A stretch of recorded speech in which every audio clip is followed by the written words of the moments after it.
गणेशोत्सव 4 दिवसांवर येऊन ठेपलाय। महिना अखेर असल्यानं नोकरदार वर्गाची ओढाताण होत असली तरी बाप्पाच्या स्वागतासाठी भक्तगण सज्ज असल्याचं पाहायला मिळतंय। बाजारातील बाप्पाच्या सजावटीचे साहित्य सर्वांचंच लक्ष वेधून घेतंय। गतवर्षीप्रमाणेच वस्तूंचे दर आहेत, त्यामध्ये महागाई वाढ नसल्यानं महागाई जाणवत नाही, असं अलिबागमधील पूजा साहित्य भंडारचे मालक प्रकाश नायक यांनी सांगितले। शानदार सुरुवात आहे गणपतीचं सीझन। तसं यंदा थोडासा सॅलरी लेट असल्यामुळे थोडासा मार्केटला मंदी, आता 2 दिवसात गर्दी अजूनही वाढेल। आणि आपलं दुकान गेल्या 7 वर्षापासून असल्यामुळे फिक्स रेट असल्यामुळे इथे गिरायकांची चांगली ओढ असते। काही महागाईचा काही परिणाम होतोय का? नाही, महागाईचा परिणाम नाही आहे। अजून 1-2 दिवसात मार्केट अजूनही बोलेल। गेल्या वर्षीच्या तुलनेत काही दर वाढलेले आहेत का वस्तूचे? असं कुठलंही नाही, काही गोष्टीचे कमी पण झालेले आहे कंपटीशन में।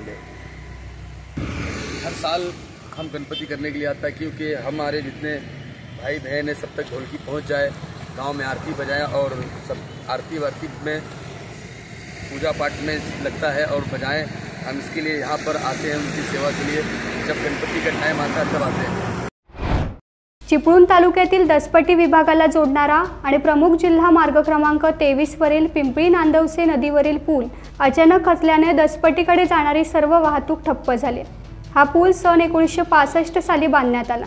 पिंपळी गाणे खडपोली MIDCला जोडणाऱ्या या पुलाच्या काही भागात तडे गेल्याचे स्थानिक नागरिकांच्या निदर्शनास आल्यानंतर त्यांनी तात्काळ सार्वजनिक बांधकाम विभाग चिपळूण यांना माहिती दिली। रायगड पोलीस दलाच्या वतीने सायकलिंग स्पर्धेचे आयोजन करण्यात आले होते। नांगुर्ले फाटा ते अजरूनपर्यंत फिट इंडिया सायकलिंग ड्राईव्हचे आयोजन करण्यात आले। फिटनेस का डोस आधा घंटा हा संदेश आयोजित करण्यात आलेल्या सायकलिंग स्पर्धेतून देण्यात आला। रायगड जिल्हा पोलीस अधीक्षक अंचल दलाल यांनी सायकलिंग स्पर्धेला झेंडा दाखवला। या स्पर्धेत पोलीस दलातील अधिकारी, कर्मचारी आणि शालेय विद्यार्थी तसेच सामाजिक संस्थांचे सदस्य यांनी सहभाग घेतला। संगमेश्वर तालुक्यातील फणसवणे ते उमरे रस्त्याची पूर्णतः चाळण झाली। गणपती सण 2 दिवसांवर आला असताना ठेकेदाराला जाग आली आणि या रस्त्यावरील खड्डे भरण्यासाठी खडी वाळू मिश्रित डांबर आणि मजूर आले असता येथील ग्रामपंचायत सदस्य राजू पाटील आणि ग्रामस्थांनी हे काम बंद पाडले। रस्त्याला मोठमोठाले खड्डे पडलेत। खडी रेतीने भरलेल्या खड्ड्यातील वाळू रस्त्यावर पसरल्याने वाहनं घसरून अपघात होण्याची भीती व्यक्त होताना दिसते।